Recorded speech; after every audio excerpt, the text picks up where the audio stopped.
Caruso runs a break. Caldwell Pope goes to the wing here. James! Oh! Trying to play at the defensive end, got blown by back. Oh, yes! Hook jam! Harden, step back, puts up the three, got hit. Shot's good! And one! Back this time here, Steph. Oh,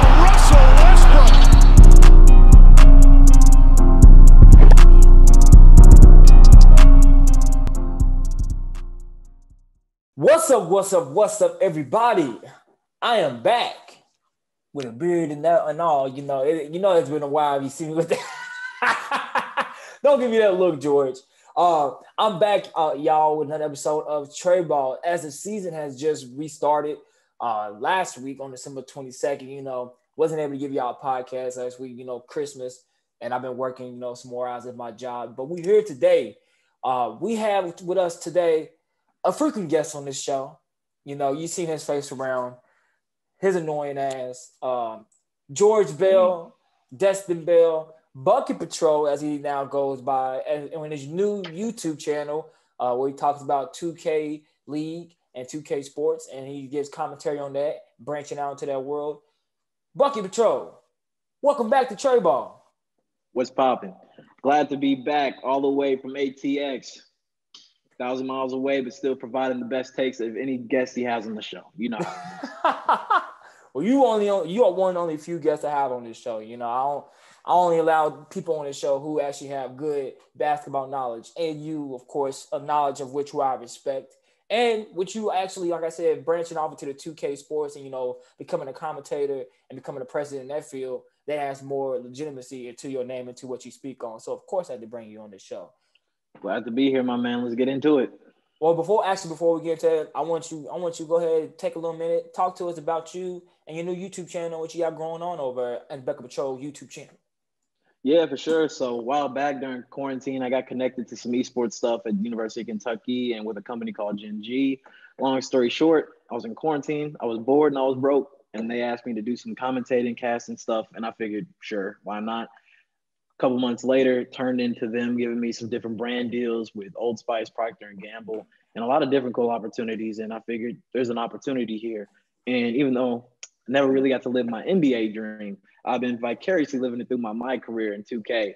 And I got pretty good at playing it. And I also just really knew a lot about the game. And they were branching out into this new league, 2K League. If you're not familiar, literally the NBA has endorsed, on the same level they endorsed the WNBA, a professional 2K league with 23 teams, 6 players on each team, all making salaries, benefits, living in a house in all these different cities over the country. He has a video breaking that down for you all in the span of 12 minutes as well, too. You want to check that out. Go check that out. YouTube, BucketPatrol. Look it up, you'll find it.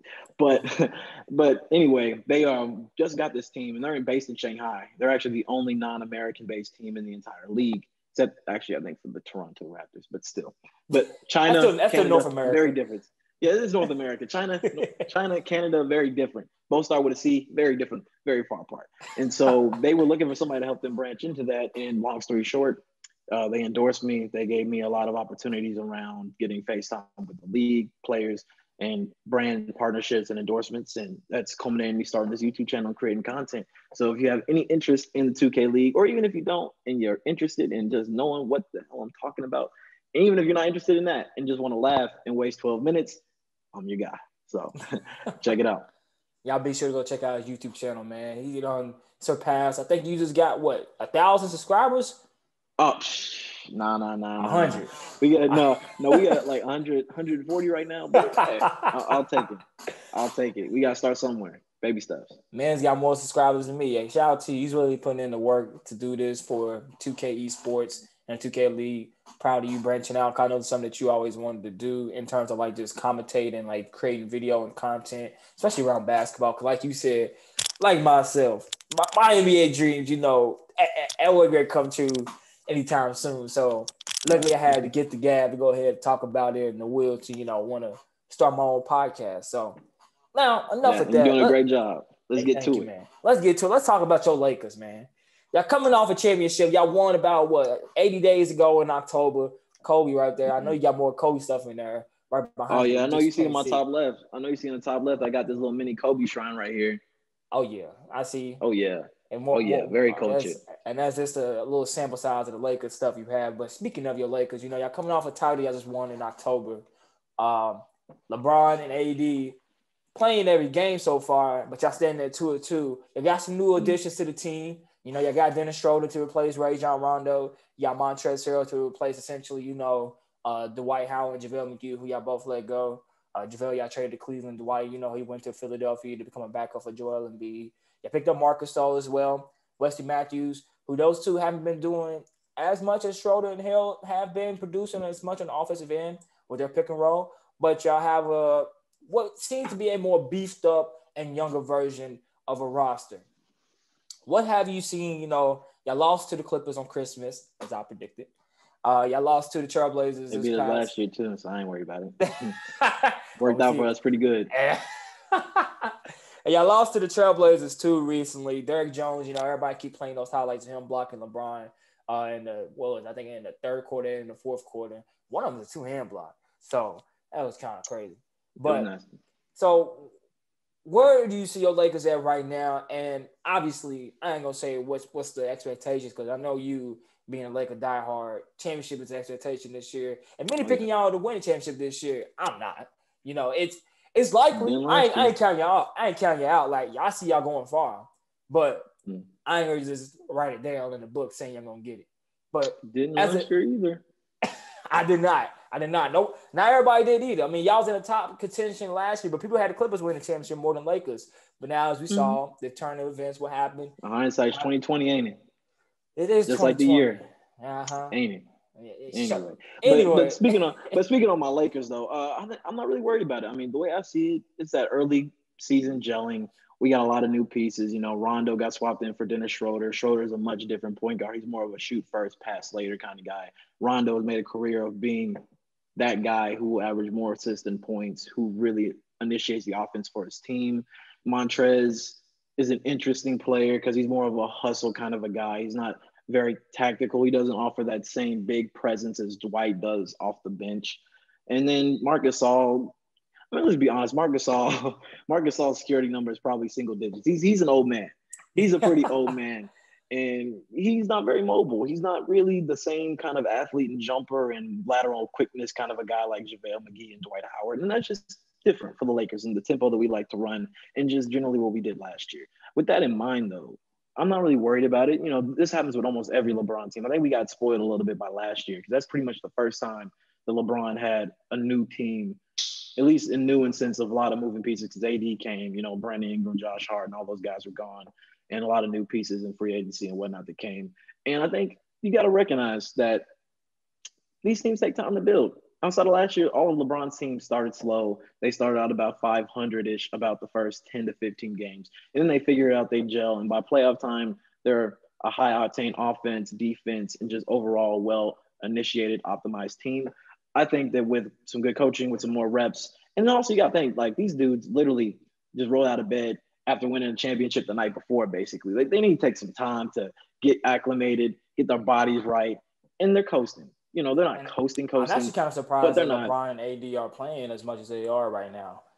Yeah, they played 35 minutes last night because I think LeBron played the whole fourth against Portland too, and I just think that they were really trying to win that game, and Dame Dollar said, not so fast.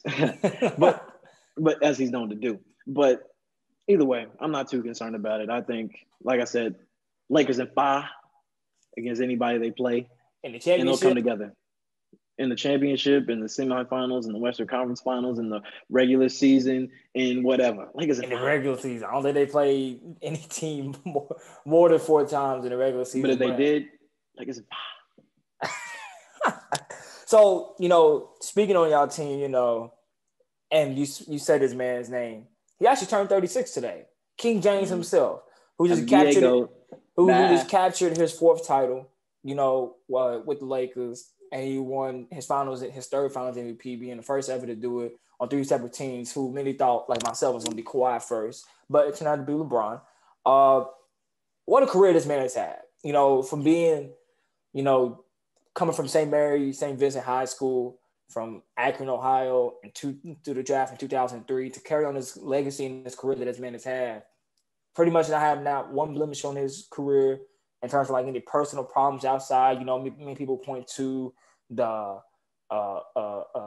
decision that he did with Miami in 2010. That's like a problem that he did in the way that he kind of went about that.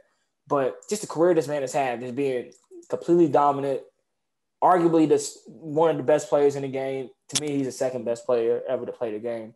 You know, he's playing like he still has more to go at age 36. You know, he's more, as he gotten older, he became more smart about protecting his body. Because we really never seen a major injury from LeBron besides when he first got to the Lakers and he had that groin injury. That's like the real first injury that we ever seen of LeBron James that took him out for a significant amount of time. And that came in what, year 16? Like, and now we're in year 18. He just won his last championship, looking for a repeat this year. He signed an extension for 2 additional years on top of his contract because he's supposed to end his contract next year. So he is now, I think his contract carries to, I think it makes it, 24? The 2024, yes. Yeah. And make him a free agent the same year his son, prospectively, will be an NBA player. And by that point, 4 years from now, he'll be 40. So we're like, this man, LeBron, he's just, I don't know. Like, I never been the one that hate LeBron. I actually have a poster of this man hanging up in my room back at home when he won his 2007 MVP, showing a little bit of myself there as a kid. I never been the one to hate him, but just the greatness that this man has just constantly, continually elevating to just hoist up and just being a person that Black people and just people all around, basketball players, can just look up to. It's quite astonishing, you know. And, you know, it's fitting that he's playing for such a storied franchise like the Lakers, too, you know, with the many legends that you all have. So being that he is on your team now, and I know that you've been a Kobe diehard, and you have some feelings toward LeBron now. Don't act like you always a LeBron fan. But now that he's on your team, and now he continues to you know, live on his legacy and try to, as he brought back the Laker legacy actually too, from being now he's being in the playoffs for 6 years, and he's like making y'all relevant and more popular than ever. What do you think about LeBron James in his career and what he's done for your Lakers so far as well? I'll speak on the Laker piece first because that's a shorter answer. I'll say that for one, like you said, outside of the blemish that was the first season, and I won't even put that on him. He didn't have a co-star. He was injured a third of the season.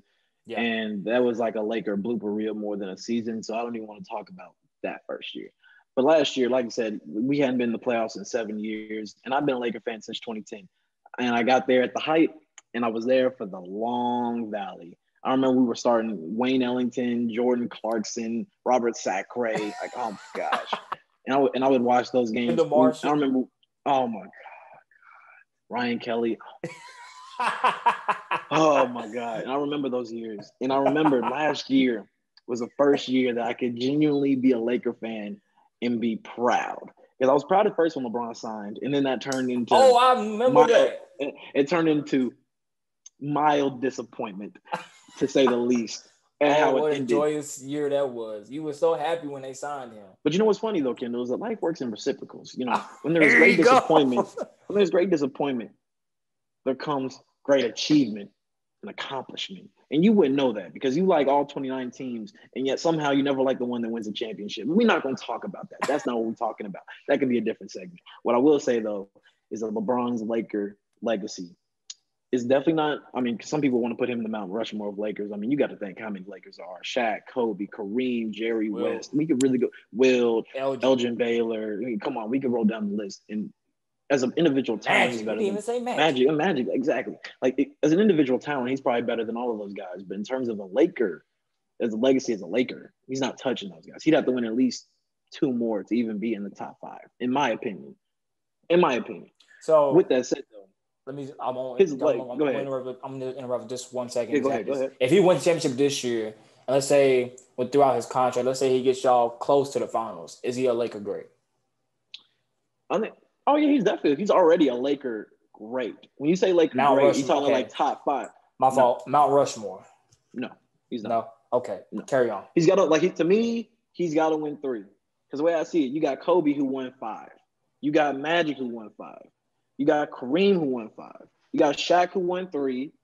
That's Mount Rushmore right there. Even though Jerry West only won 1, I mean, he's the logo. He's Jerry West. And he's been with the Lakers organization for many years too. And he's not only that, like if you want to talk about a career that spans beyond basketball, Jerry West probably had the best NBA career. If you want to talk about NBA and post career in the sports realm, anyway, there's a lot of people who've obviously made a lot of moves outside of the NBA and business, but in terms of like the NBA business of being a great GM, a scout, he helped y'all builder of teams. Helped draft Kobe, made the trade for Shaq, built the Warriors. I mean, he's done a lot of great stuff. With that in mind, I just don't see LeBron being able to really crack that list. Like, if you make it top 4, the real Mount Rushmore, I don't think he'll be able to top that list. Because, like I said, you got Magic, Kobe, Kareem, Shaq. I don't think he's passing any of those guys in, like, a legacy. If you say top 5, but with 3 rings, you can make the argument he did more than Jerry West, and I'll put him there. But top 4, he'd have to win a ring the next 4 or 5, like the next 4 for me to say, yeah, he's better than one of those guys. Yeah. So, what else was you about to say before I insert that question there for you? Yeah. Just really on that, talking about LeBron's legacy, in my opinion, I agree with you, especially after watching The Last Dance. I just think Michael Jordan is the greatest player of all time. I feel like he gets a lot of slack. I think a lot of the arguments that people make for LeBron being the greatest are really just byproducts of the system that Jordan played in. Like, say he's a better passer. I think he's a better passer, but Jordan was not a bad passer. He averaged 8 assists a game one year. They said, oh, well, he's a better rebounder. Well, he's 6'8". He plays a position where that's a bigger emphasis too. And then Jordan also had a season he averaged 8 rebounds. Better defender. Jordan won Defensive Player of the Year. Better scorer. That's just not true. That's not true. He shoots better from 3. I mean, okay, I guess so, but it's a different era. I mean, like there's players who shoot who barely play, who have better 3-point percentages than Reggie Miller. Does that make them all better 3-point shooters than him? I mean, the point I'm trying to make there is that even though he might not be the greatest player, if you look at his legacy, and also speaking on that point of being a role model for black men, black people in general, this man is stainless. He's been in the limelight since he was basically 15 when he's on the cover of Sports Illustrated. And sustain the chosen one, tattooed on his own back. Man. And look, there's not a lot of people, as big of a Kobe fan as I am, there's not a lot of people who can just genuinely just be flawless through pretty much the whole career outside of like 2011 in terms of no public scandal, being an overall great guy, being a great team guy, a great role model, a great player from jump. I mean, his legacy speaks for itself. He might not be the best player, but he's definitely one of the most iconic athletes, not even just basketball player, athletes of all time. And that's what his legacy will be. He just won AP Athlete of the Year for a male too, with Naomi Osaka winning for the female. Well deserved. So yeah, man, Lakers not winning championship this year, but salute to LeBron James for continuing to be a great basketball player and a great man overall and a great father. You want to wager? What you want to wager? We can put down another bet. Right, let's do it now because y'all know sometimes we put it on camera. We put it on camera right now. People going to be here and see. How much you want to put down? I'll give you the field. All right. It give you the field. I'll give you the field. You give me the field. I'm giving you the field. I'll give you all. You like all 29 teams anyway, so I'll give you the whole 29. You gonna give me the whole 29? All right. You get the whole field. I'm betting $200. I bet 100. I bet 1. I bet 1. 150. Meet me in the middle. 150. 150 like BI. Come on, talk to me now. Talk to me. You got yourself got me deep. All right. That's all I did right there. Y'all hear it here first. Y'all hear it here first now. Back to back. Jordan 96-97. Simple as that. All right. Yeah. All right. All I got to say. Y'all see it here. I'm going to take that 150. I'm going to buy some Bitcoin. Thank you. I appreciate you. Whatever. Y'all, you let your little bucket patrollers know. I let my Passionites know. They got it here on camera. This footage is knocked down. So it's here. We'll see you in July, June, whatever the playoffs decide to be this year. We'll see. All right, so let's go on to a team. Let's take it from the West Coast to the East Coast. Let's take it to the boroughs. East side. Excuse me, I'll take it to Brooklyn, man. Brooklyn represent. Where you at? We got the Nets, man. Looking phenomenal. Best team in the league. Right. Best team in the league. Better than the Lakers. Best team in the league? They don't have the best record. They don't have the best record in the league. They got the same record as y'all. They lost. Okay. So the best team in the league is the Magic? Huh? I mean, how you going to say that? All right. Where's your proof? All right, we're going to talk about it. Okay, so the Nets is looking phenomenal to me. First game of the season, I had the chance, to fully sit down and watch it. It was a blowout against the Warriors. I mean, granted, the Warriors are playing kind of, shitty themselves this year. because they don't have Not Klay making the Thompson. playoffs. You know, they didn't make the playoffs this year. I mean, Kelly Oubre. We'll dive in that later, but I'm gonna go ahead and throw it out there. We'll talk about that later. But the Nets, you know, the first game they destroyed the Warriors, and you know, just watching them play just throughout these 4 games that they played so far. You know, Kyrie and KD sat out last night or 2 nights ago when they played against the Grizzlies. And everybody was excited about when KD got dunked by Terry Rozier, even though it was a dunk by, but they still let it beat them. I think they lost to them actually. Yeah, they lost it. Now Hornets beat them. They lost to the Hornets, but they beat the Celtics and beat the Warriors. But and they also lost Mr. Dinwiddie too with a partial ACL tear in his knee. But you know, from what I've been looking at in terms of Dinwiddie's ACL tear, the doc says it's not that significant of a tear. You know, he was talking about his Instagram post how he specifically trained himself because he suffered the same type of injury in college, and how he trained his body to, you know, his knee. They say it looked like younger than any person at his age of 27 even looks like. So his surgery, it looked like it's going to be quick and easy from what he says, what the doctor says. So it's possible we might see him back before the end of the year. Maybe, especially considering how medicine has been like improving and the way we've seen these players come back. I mean, look at KD, look at him. He literally got the worst injury an athlete can have, and he's come back. And if you hadn't, if you had just told me, oh yeah, KD was never injured, I'd believe you. I mean, KD's not even 100% yet. Like, he's watching him. Like, we see him play, and he looks great, but he's not 100% yet. And that's what's even scarier. That's what's even scary, that, like, because I think these players didn't really have a full training camp like you normally do in every season. But he's been hooping. He's been out for 18 months, and he's been playing, and he's getting better, and he's still, like, hooping comfortably. And Kyrie's thriving off that, too. And it's just, oh, man. So, with the Nets overall, I feel like I had a point earlier that I was getting to, but I forgot. But in terms of like just maybe talking about Dinwiddie and his tear, how that, because, you know, I didn't think they was gonna start Dinwiddie alongside Kyrie. I thought they were gonna have him come off the bench, kind of be a 6-man. But the way they played with him, with Karis LeVert coming off the bench, you know, kind of Karis having his own show where Kyrie and KD, you know, they just playing off each other. You know, good ice. They not only just ISO ball, they'll do some ISO plays here and there, but great ball moving all around the perimeter. Great ball moving up and down the court. They look natural playing together, and I was actually really surprised because I figured Kyrie being very ball dominant, and we saw with KD and what he was able to do when he was with Golden State, that he could play very well off ball. I was just curious what that would look like, and it's actually pretty good so far. It has, and I wonder like how with losing Spencer Dinwiddie, how they're going to really affect him in the long run, because, you know, like I said, I didn't really expect them to throw him in the backcourt together at the beginning of the season. But they've been playing well together. I don't know if you insert Karis or you keep him off the bench, or you probably insert Taurean Prince at the 4, Jeff Green at the 4, and move KD to the 3 and Joe Harris to the 2. I like having Joe Harris there in that starting lineup, you know, because having that extra shooting right there, spacing the floor. You got Jared, you have DeAndre Jordan. They got starting running the floor too, up and down, rebounding. Jared Allen coming off the bench to do that for him as well. They got a pretty deep roster, pretty deep. And, you know, with Steve Nash as a coach, you know, getting him up down the floor, and Mike D'Antoni being one of the assistants as well. Jack Vaughn still being there with the team. You know, he took over for what was his last name? For Kenny Atkinson after he got released from the team. You know, you can see this fast, like, moving offense, which I think is kind of perfect for this type of team and this type of players that they have. You know, and it's kind of scary. I think it's scary. I think they come out these without a shadow of a doubt. And then what you think of them? Especially seeing Kyrie play, because Kyrie, as we saw, been getting a lot of the heat going into the season, you know, not speaking to the media. You know, people were like questioning him and like blah, blah, blah, like how him and KD is going to play. Kyrie's actually been outshining KD, if you really look at it.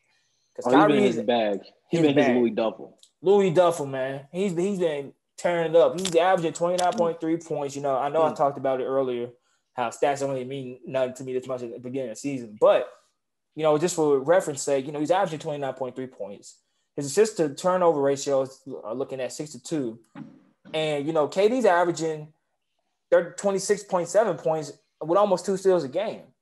And just watching him play, Kyrie's just kind of just outplaying KD, but KD's comfortable and is right. Well, I wouldn't really particularly say outplaying. I mean, by stats, I guess you could make that point. But to me, I also think, like you said, the stats don't tell the full story. I feel like having a guy like KD creates this magnetism that opens up the floor for a guy like Kyrie. And here's another thing, too. And sometimes even I forget about it. Is that Kyrie will say so much outlandish stuff that I almost forget that this man is genuinely a wizard with the basketball. Like when he was playing against the Hornets, he hit this one layup where he came up with the right. LaMelo comes over, he switches mid-air to the left so gracefully that it just blows my mind. The body control, the frame of mind to be able to control where you're angling your body, how you're moving your hands around with the ball, and being able to finish from all angles. And he's been not killing them from three.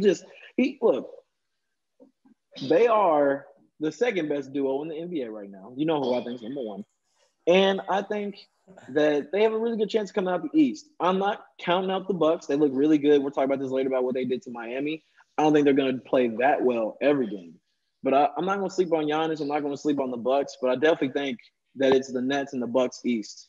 And it's really up to them on who goes in the Eastern Conference Finals whenever they play each other, who will make it to the finals to lose to the Lakers. You know, with Kyrie, like you brought up a point about like how you looked at how he's been looked at in the media and the things that he said. You kind of forgot his basketball skills and like how much of a wizard and a magician he is. That and how many games he misses. Like, Jesus Christ, that man can't play more than 50 games a season. He's already missing games. He's already missing games. I don't know if that's just that was only one game.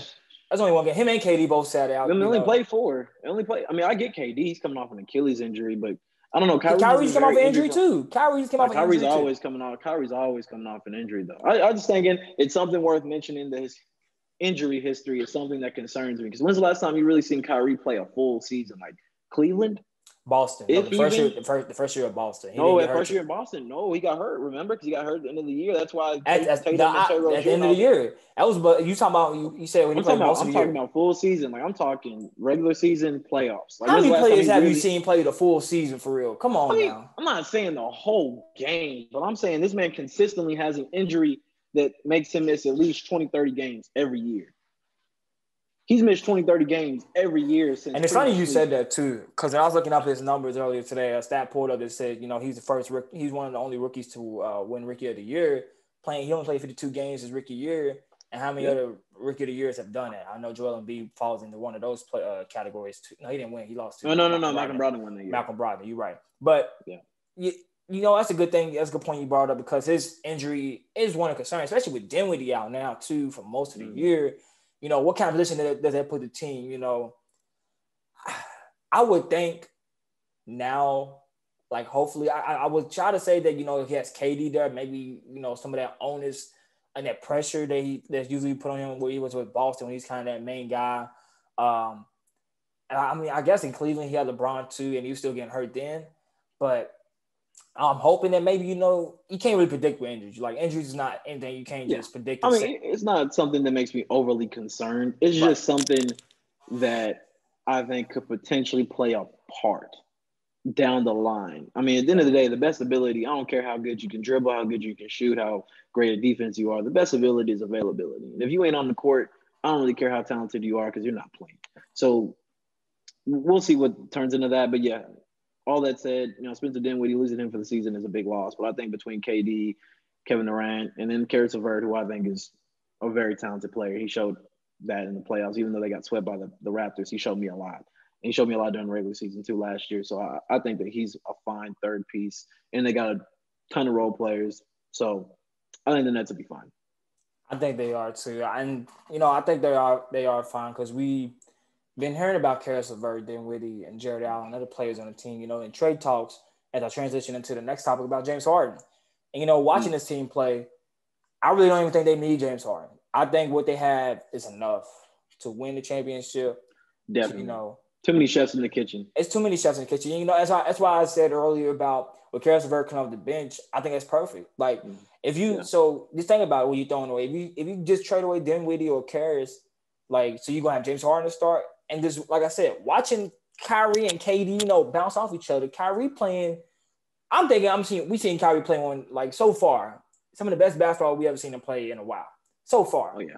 Like I said, I don't want to get too hyped up just of the first couple of games we've seen in the regular season, but just from so far and the mentality that Kyrie has been having, and just the comfortability that I'm just seeing him play with, and I feel like he's bought into the team mindset that Steve Nash and that the Brooklyn Nets organization trying to set into place. It's kind of the best version of Kyrie that I've seen since, his first Boston year, I think. I think at first Boston, No, I think he was pretty good definitely. too. So Definitely. just thinking about like you throw Harden into that mix, I just think it kind of it's good on paper. If you doing like how many you do like our minor league teams, we fantasy drafting a team. It looks cold and whatnot, but you think of like teammate chemistry. Who get what touches, who's taking the last shot, who's controlling the pace of the game. If you throw James Harden into that mix, I feel like it's kind of going to throw it off a bit. Let's train, like I said, let's fully go into it now. Let's go into just James Harden all together. Yeah. Where do you see this man going? Because like we see this fiasco with him. First started Russell Westbrook. Russ is gone. He got his trade. He's in Washington. They traded him for John Wall. It's over with. He's gone. That's been settled. But James Harden is still in Houston, and he has in himself where Russell came out himself and said, "I'm out. I know. I want to go." Harden hasn't explicitly come out and said, "I want to trade," but we've been hearing it through these sources of like he wants to leave, and through his actions, him being a little baby at the parties in Vegas and in Atlanta. The media's getting kind of tight on him, even when he's not doing anything. They blamed him for the COVID outbreak that the team had. Turned out not to be him. Turned out to be Eric Gordon to be a kind of a contact tracer. Where do you see James Harden going if he gets traded this year? That's my first question about James Harden. I got another one for you. Okay, yeah. If he gets traded, I think the only place he could go is Philly. I think that Ben Simmons is the best of any of the young players that they'd be able to get in the trade package. Because for him to go to Boston, they'd have to give up Jaylen Brown or Tatum. They're not getting rid of either of those guys. If he went to Atlanta, they'd have to give up Trae Young. They don't really have anybody else they'd want because they don't want John Collins. They already got Christian Wood, who I think has been playing phenomenal. They just had Clint Capella. And they got – Clint Capella is somebody that, really wouldn't matter. I don't know if they would want to put John Collins at that – if they would want to put John Collins in center spot, but I don't know. I just don't think that that's a good trade package. And even still, they wouldn't want John Collins. They're going to want somebody like Trae Young. He's obviously not getting moved. Looking at, like you mentioned with Brooklyn, I don't think that really – for one, Spencer Dinwiddie's going to be a big piece of that deal. He's out for the season, so they're not going to trade for damaged goods. Then team like – just for giggles, like the Clippers – I don't think they just signed PG that big contract. They don't have any picks. I don't think that's going to happen. Time out. I'm going to pause you on that real quick because I made a tweet about this because it's real. You remember when Blake Griffin signed his max deal with the Clippers a couple years ago? I remember. Oh, yeah. And he had that press conference like, I want to be a Clipper for life, blah, blah, blah. Traded. Not too long after that. I tweeted. Right. I said, PG said he won't be a Clipper for the rest of his life. He out of here. Blake Griffin, I said, ask the last person that said that and see what happened to him. It was Blake Griffin. He got traded. I don't think it's gonna happen though. I just feel like I think it'll be a good trade, honestly, for both teams. I think it'll be the best trade, honestly, because I'm not sold on Ben Simmons. So plus, they already got John Wall, and they're really like the same guy, honestly. So that doesn't really make sense to me, unless they really just don't care about winning right now and then just hold Ben Simmons as a piece for later when John Wall's contract is up. I don't know, but I think the only place he could go is Philly, but I'm going to be real with you. The more and more I think about it, and especially after watching that last game and then hearing his comments about their new coach, can't remember his name. Steven Silas. Yeah, Steven Silas. He spoke really highly of him. He played really good basketball. They're winning. And I think with John Wall and Boogie come back and they actually get a good chemistry with each other, and Christian Wood's been playing phenomenal. Christian Wood's been playing really good. Role players are playing great. Yeah. I mean, they look good. And I feel like there's no trade package out there that the Houston Rockets really want. They're winning. James Harden at least sounds like he's not as upset about being there as I thought. And I mean, he was actually mad about messing up that last play. So he wouldn't really worry about that too much if he didn't care about winning. So it shows he still bought at least somewhat into the organization. I'm certainly more towards he stays in Houston. So I've been like just talking about this, amongst people. I know, you kind of talked about this before too on the phone. What James Harden has been doing, and I've been watching other people talk about this too to kind of get more of an insider scoop, what's been going on, because I'm not in the mix like that to really know everything. But what James Harden's been doing it's I don't know, it's kind of puzzling because this man has created he got traded from OKC to Houston for Kevin Martin and Jeremy Lamb. Because OKC didn't want to go over that luxury tax and want to keep Serge Ibaka. Would have cost in NBA history. All for $6 million. It was really only for $6 million. They could have just paid that. And, since he got to Houston, he transformed that entire organization. and he's built it to where it fits James Harden. Like Kevin McHale was there. You know, he had Dwight there at first. Dwight's gone. McHale's gone. You get D'Antoni. You get these players. You get Eric Gordon. You get PJ Tucker, who like his career got, you know, I ain't gonna say revitalized because I mean he was in the league. He was in the league for a minute, but like his career got saved. Houston became a place where a lot of careers actually kind of got saved. Ben McLemore, we saw that last season too. Right. Austin Rivers, who's on his way out of the league, he kind of got saved there too. You know, he built like this entire roster around him and his system and his organization to cater to him. And for him to build it up the way he has, and for him to want to leave, it kind of I don't know. I don't know if I don't want to call him like a diva. No, I think it's entitlement. It is diva. It's very entitled. I don't. But I mean, I guess it is very. You gonna complain about the sheets? You it made is the bed. It is very entitlement. You ordered all of this. Everything you got in here. This is all stuff you ordered. You went to IKEA and you bought all this furniture. Now you're gonna look around the room and say, "Eh, it doesn't feel very homey to me." I just don't think that's very fair. At the end of the day, like you can do whatever you want. It's no like I'm very much pro player mobility, but I also don't like the idea of the organizations pretty much getting screwed. I mean, he still has years on his contract. We've been seeing this with a lot of players where no matter how many years are on their contract, no matter how much they're getting paid, no matter what the team situation and how they've been catered to is, they just say, I don't want to be here anymore. And it's like their contract doesn't even matter. And I've always disliked that. Like I talked about this last year with Andre Iguodala basically saying with the Grizzlies, I'm not going to play. I just feel like that's BS. Obviously, James Harden's playing, and he's playing very well. So it's not like he's not going out there and playing. But I just don't like this idea of players being able to do whatever they want and then just kick the bucket whenever they feel like it and just force their way out of town, no matter what contract they're getting and still getting paid. So while you say that, because James Harden's not the first person to do this, and it's interesting too that you brought it up because like how unfair it is because this new CBA contract is coming up very soon, and James Harden, like I said, is not the first player to do this in recent history. AD, he kind of did the same type of tactic when he kind of wanted to force his way out of New Orleans. You know, he got injured. He came back actually again. I went to he played against Indiana. He played very well, but then he just stopped playing after that. Like I think he just shut himself down. Like Gentry just kind of went with it. And we saw the last game where he came out in the shirt saying that's all folks. And, you know, Rich Paul and them. Like AD wasn't like himself saying nothing like as much, but Rich Paul, him being with Clutch Sports, it was kind of pulling the strings like, get him out of here. We want him in LA. And that whole type of fiasco. We seen this reoccurrence of players now with James Harden who getting catered to, you know, they become the franchise player, this and that. And when things don't go their way, he's like, I want to leave. It kind of forced their way out. Like, how does this affect, you know, like how does this affect other players in the future? Because like I said, the new CBA contract coming up soon, and these owners, you know, they kind of getting upset with this, and you know, and these small market teams as well, like they kind of like it's kind of hard to keep these players. And if Giannis would have done the same thing, you know, he could possibly still do it. You know, granted he signed a Supermax extension to get that money, he could possibly still do the same thing too, and that's gonna be a big hit to Milwaukee. I know everybody was happy. You know, some people was happy that he decided to stay in Milwaukee because Milwaukee is a small market. You know, but players like James Harden, we haven't seen too many players, you know, continue to stay with their franchise. So I think, I was going to say on that tip, you got to think, people own these companies. There aren't these teams. They're basically companies. These people are billionaires. They have cut their teeth and made the money to own these teams from being very savvy, very smart, very pragmatic business people. And when they are met with adversity or factors in contracts and deals that they don't like, what do smart business people do? They try to find a way out of them. I think with this new CBA, there's going to be some new protections and new revisions to how contracts are structured. That if a player just wants to be on that, oh, okay. Well, we're just not going to pay you for the games that you miss. We're just not going to pay you for this. Oh, we're going to fine you every time you do that.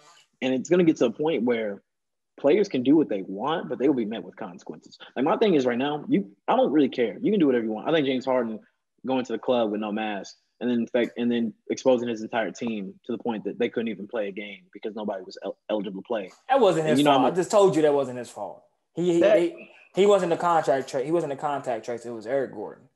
It was it. Oh, okay. They tried to blame him for it because it wasn't the party with Lil Baby and stuff that he was worried about. He posted a video of where he went to go celebrate some girl that he knows about her promotion, and they tried to blame him for it, but it wasn't him.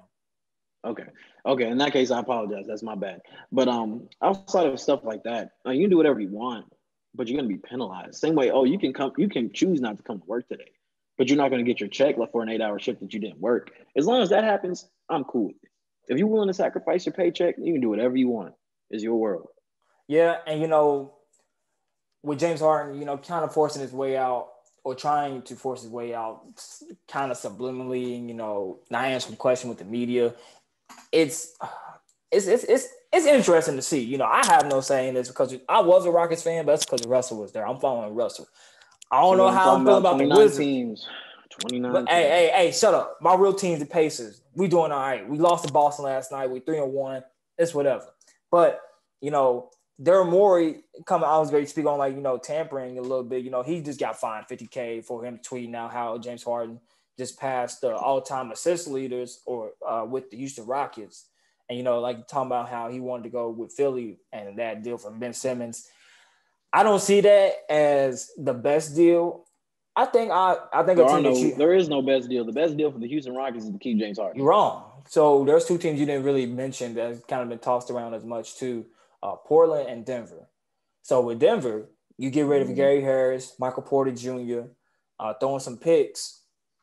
That's a good. They're not getting rid of MP. They're not getting rid of MPJ. They don't want to. That's one thing. That's one thing. There are packages out there that technically on paper make sense, but none of that matters if you're not willing to give it up. Like if I come to you, Kendall, and I say, "Hey, those some nice beats. I'll give you $500 for that."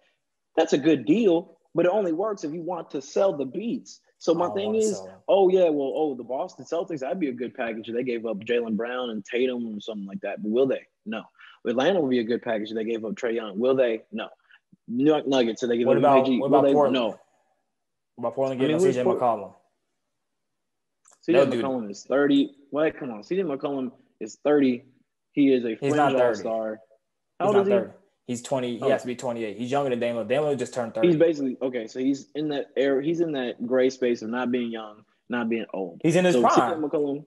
So you throwing CJ McCollum, you throw him Zach Collins, you give him Robert Covington back, I guess. No. Carmelo. So wait, Kendall. Some picks. Kendall. The Trailblazers got some players. You throwing some players there. Kendall. I want you to really think about this right now, all right? All right. You want me to trade? Let's say that I'm the Rockets. I'm the Rockets. It's me. I'm the Rocket guy. And Raphael Stone. Yeah, Rob. I'm Dr. Stone. I'm Mr. Stone here. Okay, and you, my good friend, are an executive for the Trailblazers, and you come to me and say, "Hey, I want you to trade the 4th through 7th best player, whatever you want to say, 4th through 7th best player in the NBA for a fringe all-star who is as good as he's ever going to be, for some young players who aren't really that young, for some draft picks that ain't going to be that good because you have James Harden, which means you're not going to be a bad team." Straight up, what would you say? What would you say to that? Now, okay, so here's the thing about that. So when you look at it just straight on paper, you're not throwing in any circumstances, it looks silly, right? Because with these trades that usually happen with these mega players, with these superstars, usually ends up bad for for the other teams. But I think that the Carmelo and Denver trade didn't end up bad. I think Denver still got a bunch of good players. I never heard people talk about that. They say every superstar trade that ever happened never ends up good for the team. But I think Denver ended up good. But with James Harden, the way he's been acting right now, and you see how not his draft stock, but his stock is kind of, I wouldn't say plummeting, but it's kind of going down. So where it's going to get to a point eventually where teams, but the way he's acting is benefiting other teams. Where Houston right now is patient, they're not in a rush. Other teams looking at it, they're like, all right, keep doing your thing, because now we know that you are becoming more of a cancer to that team, and it's going to get to a point where Houston's going to just want to let you go for anything. So I mean, I see that, but also no. I'm sorry. I'm not trading James Harden. I'm not trading James Harden for anything unless it's these three things. And honestly, they should be a package, but at least these three things: an established all-star, a young player with top 10 player in the league potential, or a ton of draft picks. Really, I need all three of those. But no team offers that. Celtics could. The Celtics could. let's say they put together a package of Kemba Walker.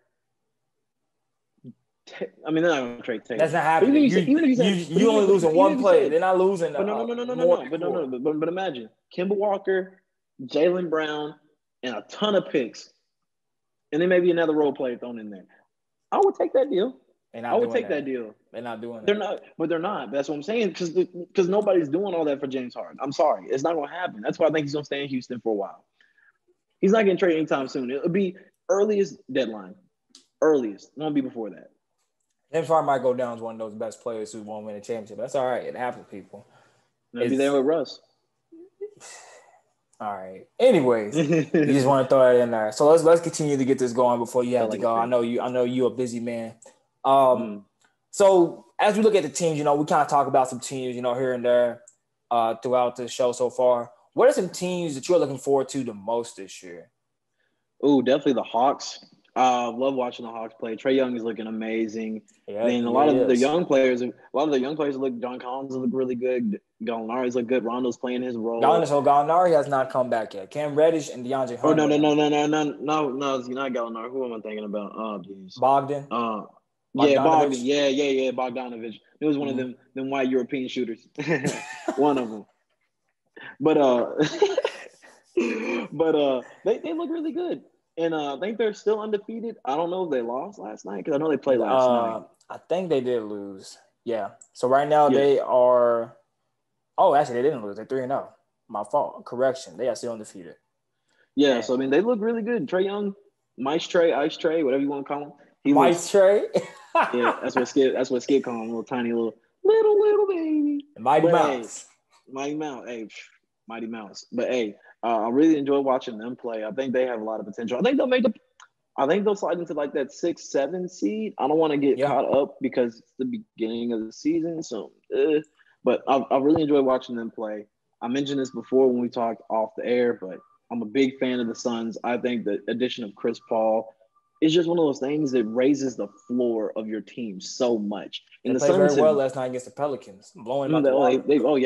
They knocked them boys down. And I think that between Devin Booker, and the thing is, none of the individual players are really playing great. Like, I don't think any of them are averaging more than 20 points a game right now. But they're just playing so well as a team. Like, Aiden has looked good. Chris Paul's look good. Devin Booker's look good. Jay Crowder. Michael Bridges. Yeah, they just look like a well-oiled machine playing really well together.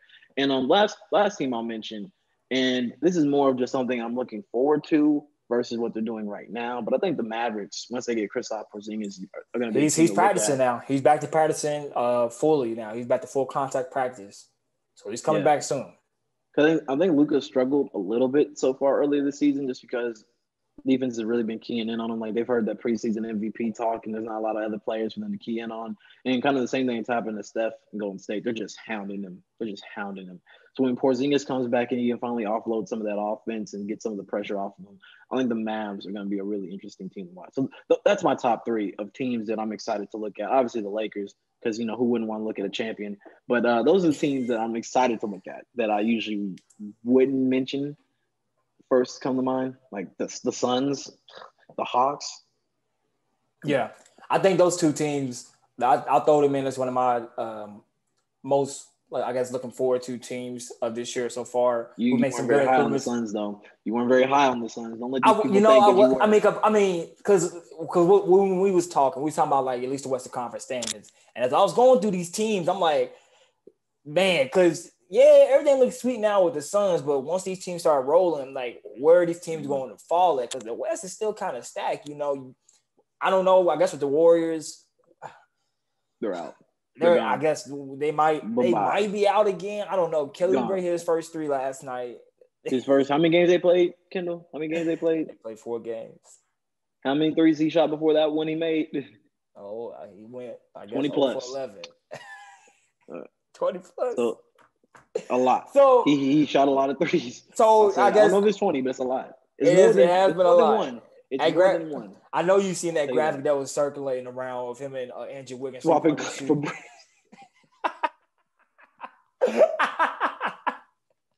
the Chicago was the NBC Sports team. They knew what they was doing right there with that one. But shout out to that graphics guy there. But yeah, I would say the Hawks, they were looking really good. I think what they did this offseason is vast improvement. You know, we talk about the players wise. They stole my coach, Nate McMillan, from the Indiana Pacers. He's on that team as an assistant coach with Lloyd Pierce. You know, that's pretty good to see. You know, he saw the writing on the wall. He got up out of Dodge. You should have stayed. But they got him on that staff. You know, they added Rondo to back up Trae Young. They got Bogdanovich at the Milwaukee, you know, squandered that trade deal right there. Would have been a good addition for them. They picked up Gallinari, too, as well. You know, Cam Reddish is showing out. They got Capella from last year. Kevin Huerter's still there. DeAndre Hunter's playing really good. I think they got a good mix of guys, of veterans. John Collins looking good. They got a good mix of veterans and young guys. Like I said, that coach. I think Atlanta, you know, I think that city has something to be proud of because they haven't had really anything to be proud of, I guess, with that football team. The Falcons is abysmal. The Braves did okay this year. They did actually, I ain't gonna say okay, they did really good this year in baseball. And I guess with the Hawks this year, you know, they got something to look forward to with basketball. Phoenix, yeah, I wasn't as high on them earlier as I mentioned because of the West Conference, but looking at them last night, they looked pretty good. Pelicans, who I thought was gonna be a pretty good team with the addition of Steven Adams, you know, adding Bledsoe to that team. I think really more important, I think Steven Adams was probably the best fit with that team, you know, as that five guy. They really needed that. But yeah. I was talking with Tiggy last night. I was talking to him. I said, I don't know if Stan Van Gundy is the coach for them. I don't know. I don't feel like Stan Van Gundy is the coach for them because as we saw in Detroit with the mix of young guys, he really didn't do much. So yeah. I don't know. I feel like they have the talent there, but they're not playing as well this year. And I'm calling it early. I just don't think Stan Van Gundy is the coach for them. I know they just got him, but I don't know what to see with that. I can see that. You feel that too? Okay. So I feel that. Okay. I don't have a strong opinion on it, but I can see where you're coming from. Yeah, like it just don't seem right to me. I question it even early on. But also some other things I'm looking forward to this year. I mean, I guess that's really it. I already talked about the Nets. The Wizards, they're not playing really too good. You know, they 0-4. They off to a bad start. Your boy, that's your guy, ain't it? He's averaging a triple-double, though, so that's all that matters, right? It is. That's what he wanted. Yeah. He got what he wanted. Be careful what you wish for. Timberwolves, you know, that's a team I'm looking forward to. You know, just seeing the mix of D'Angelo Russell, Anthony Edwards, and Carl Towns. He's been pretty good. They are. They 2-2 right now. The Mavericks, they blew out the Clippers about 50-something points. Golly. At halftime. And you know, they still you Andy said McPhee strikes again. Get your mask out. Shut up. So you said like they really didn't have nobody else to key on with that team. I beg to differ. I think, you know, with the addition of Josh Richardson, keeping Tim Hardaway Jr. there, you know, Trey Burks is playing really good. Maxi Cleaver, you got some guys there. I think because they remember they was number one offensive team last year. And they have a strong core. I just think they're missing that second star. Of course, yeah. Kristaps takes him over the hump, and you know once Kristaps come back, and you know they're gonna be a very exciting team to watch. And Mark Cuban is a phenomenal GM for keeping them always in the mix, and you know for drafting a guy like Luka, and you know keeping these guys there. The Nuggets, you know they off to a bad start, 1-3, but I'm always high on them every year. It's a team I like to watch and root for on the side. The Rockets, if James Harden stays. I think me and you talked about this before too. If James Harden stays and I think they're a top 4 seed. I think they are. If James Harden stays, they're solid. John Wall, Boogie, Christian Wood. Mm-hmm. They're a solid team. I think they are too. I think they have a good mix of guys there. Jay Sean Tate's been playing. You know, he's got some highlights. He dunked on Jokic the other night. With the other players come back like Eric Gordon, when they come back from their COVID restrictions, I think they're gonna be a good team to look forward to. I mean, the Clippers. We worry about them guys, them basement dwellers. Of course, you're not. But with them though, like they didn't really do any offseason moves that really like, wow, look at what the Clippers did. But Serge Ibaka is better than Montrezl Harrell. I think that was a good addition. Luke Kennard is a great pure shooter. I think they added that, but they didn't get that point guard that they was looking for this year. Maybe they'll find that in a trade somehow, some way. Maybe. You never know with Jerry West if they find that type of guard, but I think they're pretty interesting to look at into this year. My Pacers, of course, I'm going to speak on them.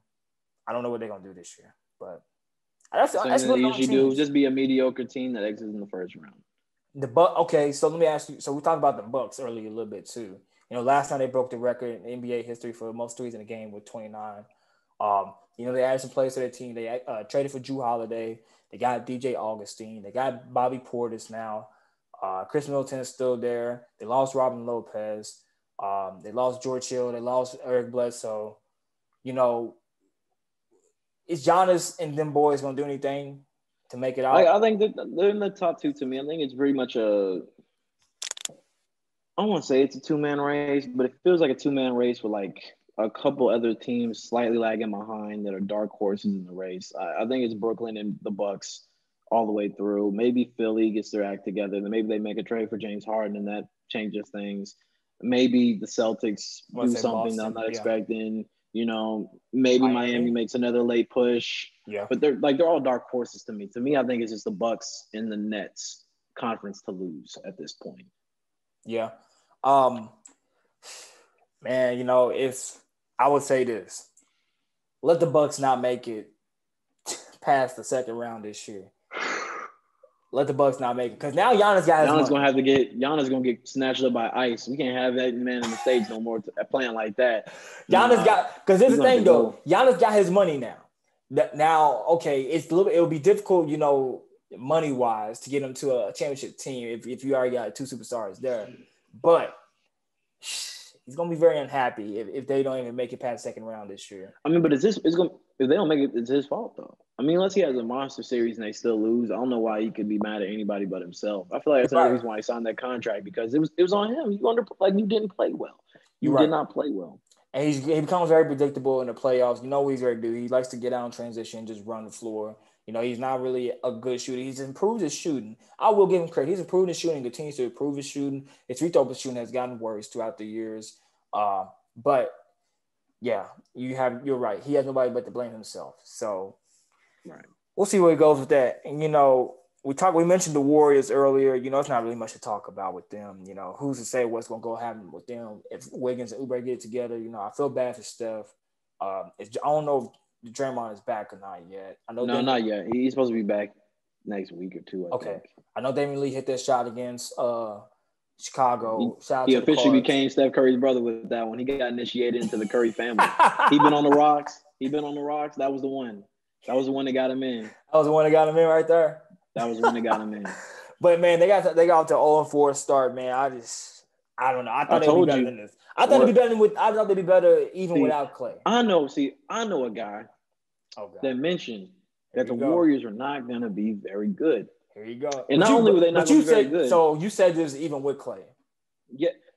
Yeah, I said with Clay, they're a 7 seed at best. And without Clay, yes. Woo! I don't know about that, George. No. With Clay, no. Yes. We're not going to do that. Look, if Clay Thompson was there? You don't have to agree with me, but I'm telling you that this is what I think. And I told you, and I also told you that without Clay, no playoffs. This was before game 1 of the season. And I mean, they got blown out by the Nets.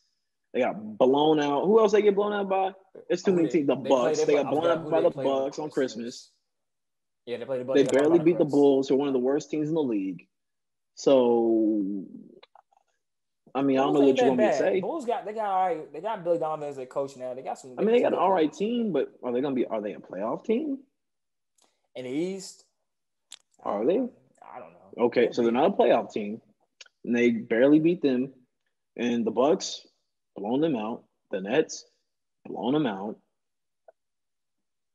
Am I missing something here? I mean, it's not the scientific burden to prove, but I just feel like this team's not very good. You got Wiggins, who's a pseudo number 1 pick. He can't hit the broadside of a barn with a shotgun at point blank range. Kelly Oubre is more worried about sliding in DMs and sliding his shot into the basket. So, I mean, James Wiseman looks good, I guess. So 5 years from now, you guys will have a good center. He does look good. He actually looks really good. I wanted them to trade that pick to get a second star, especially because Clay got hurt.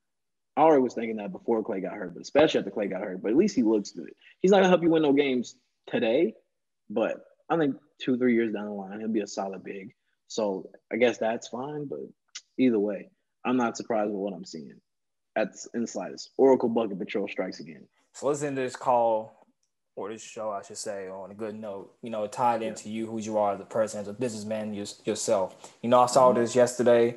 Master P and Baron Davis, 2 black brothers. We know who they are. You know who Baron Davis is. Famous basketball player, played for the Warriors and the Clippers and amongst other teams. Master P, owner of No Limit Records, hip hop mogul. I think also played in the NBA for a couple played for the NBA for like 1-2 years too. He is one of those black moguls that we look up to, and a lot of people don't talk about their roses too. Those two are in talks into buying Reebok for $2.4 billion.